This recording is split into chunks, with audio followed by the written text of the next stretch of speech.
Breaking news.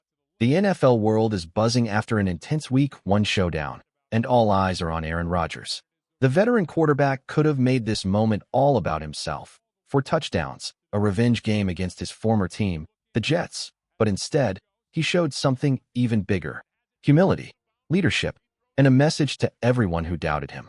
Before we dive deeper into this latest story, make sure to subscribe to the channel, hit the like button, and don't forget to press the bell icon so you never miss the biggest NFL updates. Alright, let's move on to the breaking details. On Sunday, Arthur Smith's play calling was nothing short of brilliant, and Rodgers didn't hesitate to give credit where it was due. Instead of celebrating his own stat line, he highlighted the teamwork and the strategy that powered the Steelers' victory. But let's be honest, you could see it in his eyes. This game meant something extra. The Jets moved on from Rodgers. The staff, the coaches, the organization, they believed he couldn't play at the same level anymore. And what did he do? He reminded them, in the most direct way possible, that he still has plenty left in the tank. When asked about the significance of beating the Jets, Rodgers didn't add fuel to the fire. He kept it professional, saying, "I love beating everybody. It doesn't matter who it is." But the undertone was clear. This was personal. And it wasn't just Rodgers setting the tone. Other Steelers leaders stepped up too, taking accountability where finger-pointing could have been easy. Even after the win, Rodgers admitted there's still a lot to fix, a lot to improve. That mindset, that's how championship teams are built. What stood out most after the game wasn't just the win, but the mindset of the players. Aaron Rodgers, after throwing 4 touchdowns and carrying the offense when the run game was non-existent, still stood in front of the cameras saying, "I've got to be better." That's not false humility, that's accountability. He knows the standard is higher, and he's holding himself to it. And Rodgers wasn't the only one. DK Metcalf, in his Steelers debut, put up 83 yards on 4 catches. Solid numbers. Yet when he was asked about his performance, his response wasn't about what went right. Instead, he focused on the plays he missed. "I'm mad at myself about a few drops. I've got to be better." Now, let's be real. Some of those incompletions weren't even on him. A couple were tough throws. A couple were just great defensive plays. But that's not the point. The point is he didn't make excuses. He didn't shift blame. He owned it. And that's the kind of mentality Steelers fans haven't always seen in recent years. It feels different this time. With Rodgers setting the tone and new leaders like Metcalf and Jalen Ramsey stepping in, you get the sense the culture is changing. Yes, it's only Week 1. Yes, the true test will come when adversity hits. But for now, you hear it in the locker room. You see it on the field. This group is holding each other accountable. That's what real teams do. That's how championship runs are built. Still, let's not sugarcoat it. The game was far from perfect. The offensive line struggled. The defense had lapses. And if not for Rodgers, the scoreboard might have looked very different. On the other side, credit to Justin Fields and the Jets coaching staff, they had moments where they outmaneuvered the Steelers' pass rush. TJ Watt came close to game-changing plays more than once, but Fields slipped away at the right time, keeping drives alive.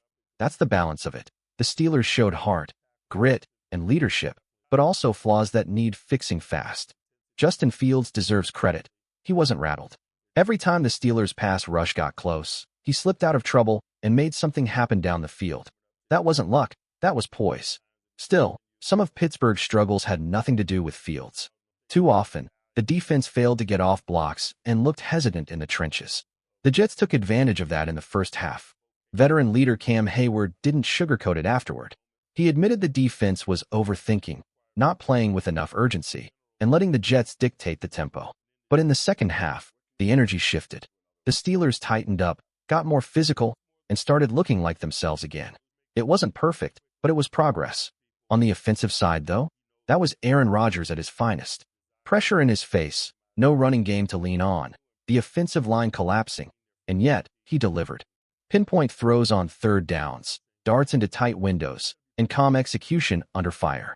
That's the difference between just having a quarterback and having the quarterback. And let's not forget Chris Boswell. A 56-yarder early, then a game-winning 60-yard bomb to seal it. Ice in his veins. When the offense stalled late and a questionable non-call on Calvin Austin nearly cost Pittsburgh the game, Boswell stepped up and saved the night. Yes, Rodgers carried the offense. Yes, Boswell was clutch. But the offensive line remains a glaring concern, and rookie tackle Broderick Jones stood out for all the wrong reasons. If Pittsburgh wants to sustain this momentum, that issue has to be addressed, fast. Now here's where things get wild. According to Pro Football Focus, Aaron Rodgers didn't even crack the top 5 offensive grades from this game. Let that sink in. The same guy who threw 4 touchdowns, carried the offense on his back, and put the team in position to win wasn't even listed among the best performers. To most fans, he was the obvious number 1. And to make it even crazier, PFF graded Rodgers on the same level as rookie tackle Broderick Jones. That's hard to believe, because if you watch the game, you saw Jones struggling.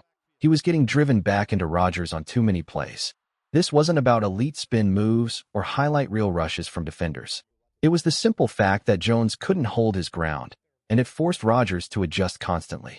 But it wasn't just Jones. The entire offensive line underwhelmed. The 4 veterans, the ones who were supposed to be the reliable core, didn't deliver either. The group looked shaky, and Jones' mistakes only made the flaws more obvious. So here's the dilemma. How long can the Steelers afford to keep him out there? He's young, he needs reps, but protecting Rodgers at 41 years old is non-negotiable. One wrong hit, and the entire season could unravel. We've seen this story before. Just think back to Ben Roethlisberger's final year, when a broken-down line turned every snap into a survival drill. Pittsburgh can't let history repeat itself.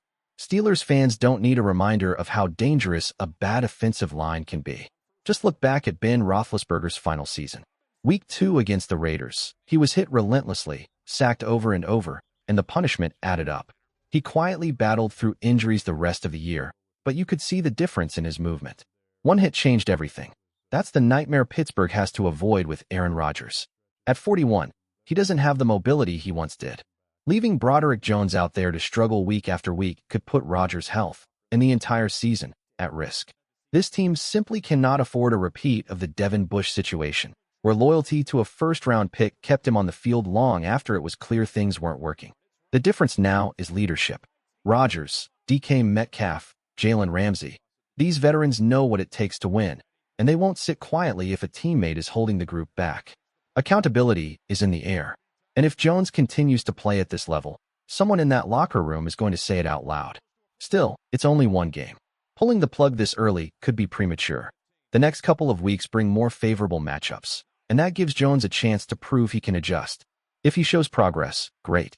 If not, the bye week might be the time to make a change. Whether that means Andrew Pete or someone else stepping in, one thing is clear. The Steelers can't gamble with Rodgers' protection. Whatever solution gives him a clean pocket, that's the path they have to take. One more thing worth keeping an eye on, the running back room. Behind Jaylen Warren, depth is thin. Kenneth Gainwell and Caleb Johnson don't exactly inspire confidence right now. And as the season wears on, the Steelers may need another dependable option. Too early to pull the trigger on a move, but it's a storyline to monitor. Some have floated Breece Hall as a dream target. Rodgers has history with him, and Hall has always admired Rodgers. But if the Jets keep competing the way they did in Week 1, they're not going to be sellers at the deadline. In fact, they might be buyers. For now, the Steelers will have to hope Warren stays healthy and carries the load. Injury-wise, there are a few updates. Joey Porter Jr.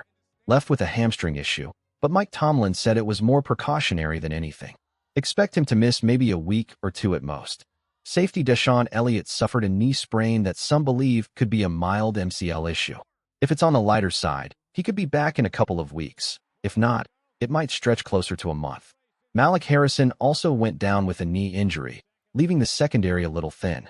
The good news? The Steelers have depth and versatility. Jalen Ramsey can line up anywhere.